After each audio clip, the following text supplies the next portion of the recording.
High court के campus में जर्नलिस्टों को मारा गया। इस पुलिस पे भरोसा करेंगे जो किसी काम की नहीं, किसी लायक नहीं है। इनको फुर्सत है डीजी डीआईजी बनने से। चलो भाई देखो अब मैं क्या करता हूँ। मेरा समस्या नहीं है, अभी जो चेहरा है वो झूठ बोलते हैं, मेरी समस्या वो है, कहीं तो एक है ना? नहीं, ये गलत बात है। अभी मेरा कहना है कि अभी जो सामने है, कल इनकी जगह जो होगा उनसे भी यही सवाल किया जाएगा कि वो सही बोल रहे हैं। चेहरा बताना ये मेरा काम नहीं। यही, हाँ, यही बात है कि पत्रकारिता को इसी तरह से सरकार ने बदला है कि हम पब्लिक में क्या सोचती है, पब्लिक के उसके हिसाब। ये हमारा काम नहीं है सोचना, हमारा काम है फैक्ट्स को स्टेट करना कि जो गलत है गलत को बोलना। ये बड़ी अच्छी बात कही है। फाइल मूवमेंट रजिस्टर को ले जाने की जरूरत क्या थी? जो अभी एक महीने की नहीं बल्कि मुझे एक ऑब्जेक्शन है, बार-बार मेरे फोन लाइन को काट दिया जा रहा है और आपका संबित भाई, आप भी जानते हैं टीवी में कट जाता है, गजब है भाई। ड्रामा का भी एक लिमिट होता है संबित भाई, आप जानते हैं अच्छी तरीके से। नहीं, ड्रामा का लिमिट नहीं है। ड्रामा कर रहे हैं, बात तो सही है। आप और क्या कर रहे हैं? आपको पता है कि टेलीविजन में सिग्नल कट जाता है, आप काट दिया जा रहा है, और कोई मुझे काम नहीं है कि हम आपको काट दे रहे हैं। गजब हाल है। बोलिए ना, 5 मिनट बोलिए।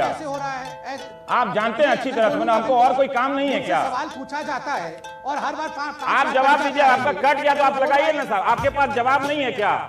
आप इतनी बड़ी पार्टी हैं, 70-75 प्रवक्ता हैं आपके, आपको कौन लाइन काट लगा? गजब बात करते हैं। बोलिए, मैं नहीं टोकने वाला। पूरा देश देख रहा है। देश कुछ नहीं देख रहा है। आपसे मैं सवाल पूछ रहा हूँ, आप वो सवाल का जवाब दे दीजिए। देश को टीवी से नहीं दिखता है। अगर देश को ये भ्रम है कि उसको टीवी से दिख रहा है और एंकर और प्रवक्ता के बोलने से, तो मैं देश को बोल रहा हूँ कि वो देखते रहे। गलत बात है। जो आप कहना चाहते थे आप कहिए, लेकिन कोई जानबूझ के नहीं काटा है। संबित भाई, आप जानते हैं। प्लीज नहीं रवीश जी, प्लीज, क्या बात करते हैं आप भी? नहीं हूँ, आज कह रहा हूँ तो तथ्यों के साथ कह रहा हूँ। कोई तथ्य उससे नहीं है आपका, कोई हम लोग कोई जान के लाइन नहीं काटे, कट जाता है भाई।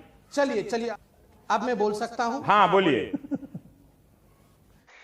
अब बोल। Come, let's go. You want to walk or talk or stand? आजकल तो तीनों होता है। मतलब what is your definition? Politics में फिट हो गई क्या? Oh, ये यस, पूछो। हाँ, Ask that. ये फिट हो गई आप बहुत जल्दी। अरे पहले ये बताओ, क्योंकि आपको तो वक्त ही नहीं मिला होगा ना। अब तो रोलर कोस्टर राइड जैसा हो गया होगा आपके साथ। तो मेरी ये लर्निंग, हाँ। मैं by the way student of political science हूँ। हाँ, मैं थोड़ा हिस्ट्री का विद्यार्थी हूँ। तो बात हुई ना। तो मैं एक स्टूडेंट ऑफ पॉलिटिकल साइंस हूँ। हाँ। और 2019 2000 it was not it was 19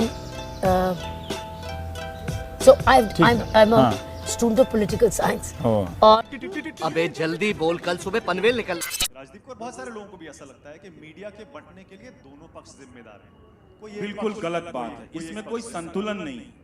90% media अगर एक तरफ हो जाए तो ये दुकान नहीं चलानी चाहिए कि दोनों तरफ के लोग बट जाए। फिर जो मैंने कार्यक्रम किया है, फिर उसमें से आप कमियां निकाल के बताइए, फिर उस पर बात कीजिए। ये चला दीजिए कार्यक्रम और फिर उस पर बात कीजिए कि ये आपने चलाया। ये मत कीजिए कि आपने वो नहीं किया। तो मैं भारत का तो अखबार नहीं हूं भाई कि 300 खबरें लेकर रोज तक जाया करूंगा। 25 हेलीकॉप्टर हवा में उड़ता है, वो सिर्फ चोरी के पैसे से ही उड़ सकता है। वो चोरी के पैसे से 25 हेलीकॉप्टर हवा में उड़ता है और हलाल के पैसे से, हराम के पैसे से उड़ता है। इसमें आपको शक है? नहीं है ना? तो जब भी हवा में हेलीकॉप्टर देखिए तो सोचिए कोई चोर जा रहा है। इसमें आपको कोई शक है? कोई शक है किसी को? बताइए, 25 हेलीकॉप्टर कहां से उड़ता है पैसा? बताइए मुझे आप। वो चोरी का नहीं होता है तो किसका होता है पैसा? क्या बता देंगे हमारे कोई नेता की ईमानदारी का पैसा है, उनकी मेहनत की कमाई का पैसा है? आप पत्रकार से क्या बात करते हैं सर? पूरी जिंदगी साधना से गुजारी। राजदीप ने कहा कि अगर मीडिया बटा है, मानक मैं दुकानदार नहीं हूं।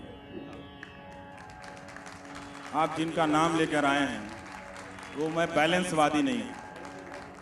इस वक्त भारत का मीडिया भारत के अर्जित लोकतंत्र की हत्या कर रहा है। ये बात तथ्य है, ये सकारात्मक नकारात्मक की बात नहीं है। 4 दिन के अंदर हवा बदल जाएगी अगर मीडिया बुनियादी काम करने लगे ना। तो जो नेता आपको लोकप्रिय नजर आ रहे हैं ना, 4 दिन के अंदर हवा बदल जाएगी। इस सज्जन को क्या तकलीफ है भाई? क्या तकलीफ है इनको?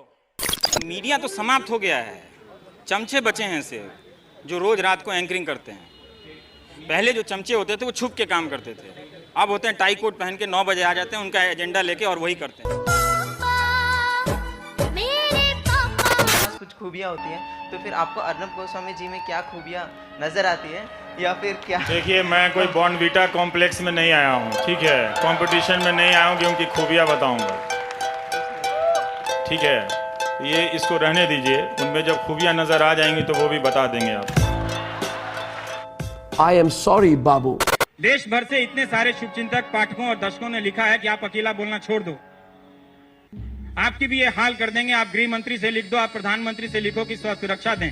अरे भाई, जब चमचों की पूरी सुरक्षा नहीं दे पाए, 2-4 को ही उन्होंने एसपीजी दिया है, तो हम लोगों को कहां से मिले? जो गौरी लंकेश की हत्या पर हंस रही, ये शर्मनाक है कि हम कौन से, ये हिंदुत्व का कौन सा चेहरा है कि कोई मर जाएगा और हम जाकर वहां पर हंसेंगे, कहेंगे कुतिया है। और प्लीज प्रधानमंत्री से रिक्वेस्ट कीजिए कि वो इस तरह के लोगों को फॉलो ना करें। कोई नहीं मिलता उनको हिंदुस्तान में तो मुझे फॉलो कर लें।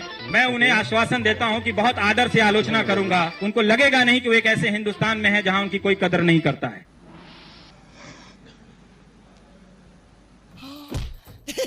एक्टिंग है।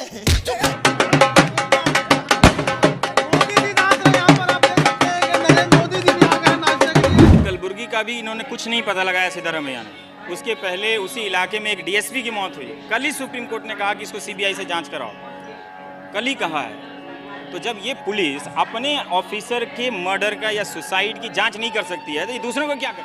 हाईकोर्ट के कैंपस में जर्नलिस्टों को मारा गया, सबने देखा टीवी में, उसका कोई रिजल्ट आया? जब इस देश की अदालतें हमारी रक्षा नहीं कर सकती है तो हम कहां जाएंगे? इस पुलिस पे भरोसा करेंगे जो किसी काम की नहीं, किसी लायक नहीं है। इनको फुर्सत है डीजी डीआईजी बनने से। मेरा तो कोई दिन और कोई घंटा ऐसे नहीं गुजरता जिसमें मेरे दोस्त ये ना कहते हैं तुम्हारी तो नौकरी चली जाएगी। हाँ, तुमको तो मोदी जी नहीं छोड़ेंगे, भले मोदी जी हमको जानते ना हो, जानते तो हैं वैसे हमको नहीं जाने तो किसको जानेंगे।